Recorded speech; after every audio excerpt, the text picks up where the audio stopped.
Assalamualaikum warahmatullahi wabarakatuh. Saya Putri Adelima, NPM 201500063, Prodi Vokasional Informatika. Di sini saya akan menjelaskan tentang mengenai pengenalan ilmu kimia untuk memenuhi tugas kuliah saya, yaitu kimia umum.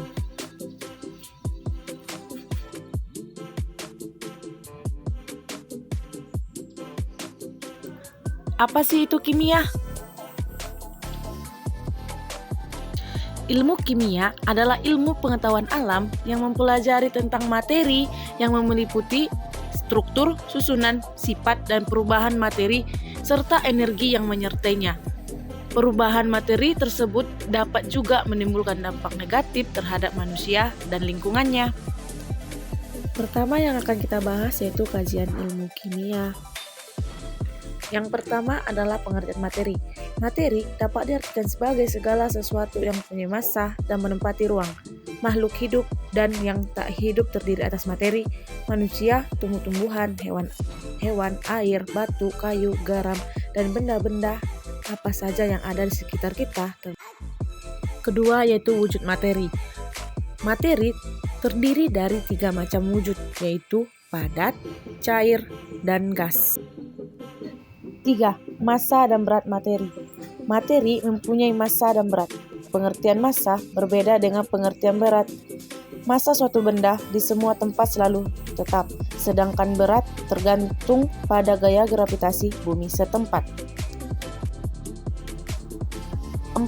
Sifat dan perubahan materi. Dalam kehidupan Anda sering melihat perubahan materi seperti air pada suhu kamar berwujud cair, kurang lebih suhu 25 derajat Celcius, tetapi jika dipanaskan akan berubah menjadi uap air. Perubahan materi dapat digolongkan menjadi 2 golongan, yaitu 1. Perubahan fisika, yaitu perubahan yang tidak menghasilkan materi baru, yang berubah hanya bentuk dan wujud materi. Contohnya seperti es menjadi air dan dapat kembali menjadi es. 2. Perubahan kimia atau reaksi kimia, yaitu perubahan yang menghasilkan materi baru atau suatu perubahan kimia sulit dikembalikan ke keadaan semula. Contoh seperti nasi menjadi basi. 5. Energi yang menyertai materi. Setiap materi memiliki energi. Energi yang dimiliki materi terbagi atas energi kinetik dan energi potensial. Yang perubahan kimia juga disertai perubahan energi. Contoh, pada proses asimilasi pada tumbuhan terjadi pada siang hari dengan bantuan sinar matahari. Jadi, energi matahari diubah menjadi energi kimia yang disimpan dalam karbohidrat hasil reaksi itu. Jadi, tiap perubahan zat selalu disertai perubahan energi, tetapi tidak semua energi yang menyertai perubahan zat dapat diamati oleh indera kita. Manfaat ilmu kimia bagi kehidupan manusia. Manfaatnya adalah pemahaman yang lebih baik terhadap alam sekitar dan proses yang berlangsung di dalamnya.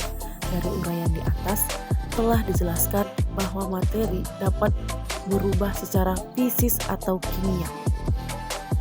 Dengan mempelajari ilmu kimia, kita dapat mengubah bahan alam menjadi produk yang lebih berguna untuk memenuhi kebutuhan hidup manusia. Kita dapat mengerti kebutuhan hidup manusia dan kita dapat mengerti berbagai gejala alam yang kita jumpai dalam kehidupan kita sehari-hari. Misalnya, dalam kehidupan ini kita membutuhkan sabun, pasta gigi, tekstil, kosmetik, plastik, obat-obatan, pupuk pestisida, bahan bakar, cat, bumbu masak, alat-alat rumah tangga, bahkan berbagai jenis makanan olahan yang semuanya merupakan hasil dari penerapan ilmu kimia. Hampir semua bahan keperluan kita, sedikit banyak, baik langsung atau tidak langsung, mengalami sentuhan kimia. C. Kaitan ilmu kimia dengan ilmu-ilmu lainnya. Pertama, di bidang kedokteran dan farmasi. Ilmu kimia diperlukan untuk mengatasi berbagai kasus, seperti uji kesehatan laboratorium, pembuatan alat cuci darah, pembuatan materi sintetis, pengganti tulang gigi, dan pembuatan obat-obatan. Dan di bidang geologi, ilmu kimia diperlukan untuk meneliti jenis dan komposisi materi dalam batuan dan mineral.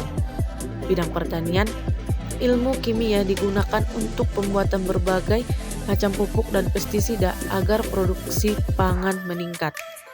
Dan terakhir di bidang industri, ilmu kimia berperan seperti dalam pembuatan serat sintetis, rayon dan nilon untuk mengganti kapas wol dan sutra alam yang produksinya semakin tidak mencukupi.